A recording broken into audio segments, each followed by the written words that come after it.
बहुत सीरियस विषय है जो आज हम इलेक्शन कमीशन के सामने हमने रखा, और ये विषय जो है हमारे सैनिकों के बारे में।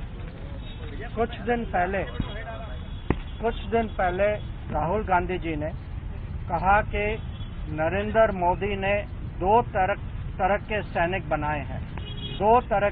बनाए हैं, एक गरीब का बेटा, दलित, आदिवासी, पिछड़े वर्ग का बेटा, सामान्य जाति का गरीब परिवारों का बेटा, अल्पसंख्यक का बेटा, और दूसरा जो अमीर घर का बेटा होगा। ये झूठ है। ये जो है ये डायरेक्टली हमारे आर्म फोर्सेस पर अटैक है। ये विवाद का विषय बनाना चाहते हैं, बीच में उनका मोराल जो है उसको कम करना चाहते हैं, और ये चुनाव का विषय नहीं है, ये राष्ट्र सुरक्षा का विषय है। ये अगर चुनाव के दौरान आर्मी पे अटैक होती है, वही आर्मी जो आज हमारी सीमा पे डिप्लॉय हो चुकी है, जो चाइनीज फोर्सेस के खिलाफ देश की सुरक्षा के लिए अपना पूरा बल लगा रही है वहाँ, जो आतंकवाद के खिलाफ पाकिस्तान बॉर्डर पे खड़ी है।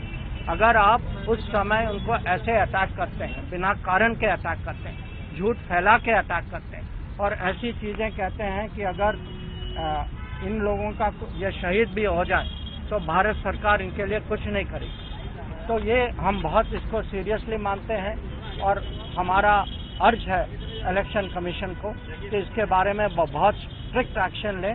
ऐसी चीज आगे भी नहीं होनी चाहिए, और इनको रिट्रैक्ट करना चाहिए पब्लिक में। मैं ये भी आप लोगों को याद दिलाना चाहता हूँ, यह पहली बार नहीं है कि हमारे सैनिकों पे कांग्रेस पार्टी और राहुल गांधी पर्सनली उनका अटैक हुआ। कुछ साल पहले जब हमारे सैनिकों ने अरुणाचल प्रदेश में चाइना का, उनके फौज का आगे आने का उन्होंने पुशबैक किया वहां, उस समय राहुल गांधी ने कहा, पार्लियामेंट में कहा कि हमारे सैनिकों की पिटाई हुई है वहां, और ये अपमान हम देखते रहे हैं। जब बालाकोट सर्जिकल स्ट्राइक हुआ तो उस पर प्रश्न चिन्ह उठाए गए। जब हम लोगों ने उरी में सक्सेसफुल एक्शन लिया, उस पर भी लोगों ने प्रश्न उठाया। जनरल रावत के खिलाफ बहुत सारी चीजें कही जाती थी। तो ये जो आर्म फोर्सेस के खिलाफ जो अटैक्स हो रही हैं, ये देश के लिए बहुत खतरनाक है। ये हमें कभी इसको बर्दाश्त नहीं करना चाहिए। आज हम जो है इलेक्शन कमीशन के सामने आए हैं, पर हम देश के सामने भी ये विषय रखना चाहते हैं कि ये देश बर्दाश्त नहीं करेगी कि हमारे सैनिकों पे ऐसी अटैक्स हों, और ये राजनीतिक कारण के लिए हो।